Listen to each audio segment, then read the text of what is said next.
Ramsey. Tuag at Venables. Mendes, mynd heibio ond. Peniad gan Owen. Peniad peryg gan Owen, wedi di mewn trwbl a Newell yn taro'r trawst. Efo'i ergyd ar y cynnig cyntaf, wel, dihangfa i Fflint. Anthony Stevens, sefyll dros y cei crydd, tuag at y postyn agosa, ac oddi ar y traws. Na'r agosa, mae Fflint wedi dod hyd yn hyn. Cei crydd hyfryd gan Anthony Stevens. Arsan at Wall. Rheisiad, cyrraedd, Mendes. Traed, sydyn gan Mendes ag at Venables ar y postyn pella. A mae Chris Venables wedi rhoi Bala ar y blaen.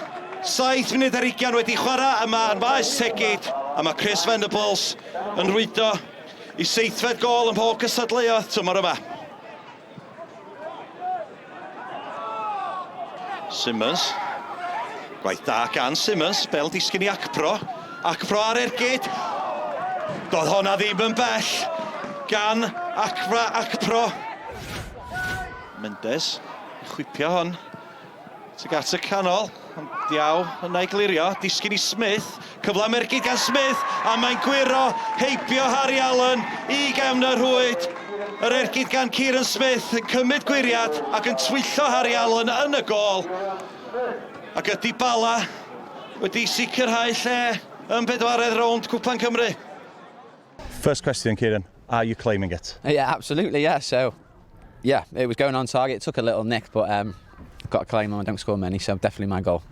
Talk us through it. All I remember is that the big lads headed it from a corner, I think, or across into the box, and it's just sat up nicely, and I thought, best just try me luck and try to connect nicely with it. Caught it quite sweet, but it probably was going straight down the keeper's throat, and I think my mate Caddy got a little touch on it and it deflected it in, so thanks, Cad.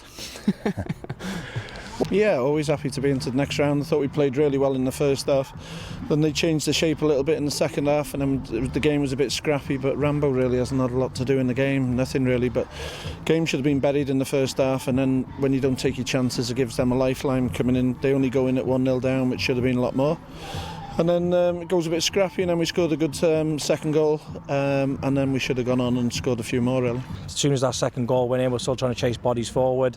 They were clever, they're experienced in what they do, they've got good players, and unfortunately their players seem to know what they're doing, and at the moment you're asking people, my players, to come on and do jobs, and they're not taking the information on board we're showing them through the week. So we'll go back to what we were. As I said before, some lads, I don't care if it's a window or not, will be leaving the football club.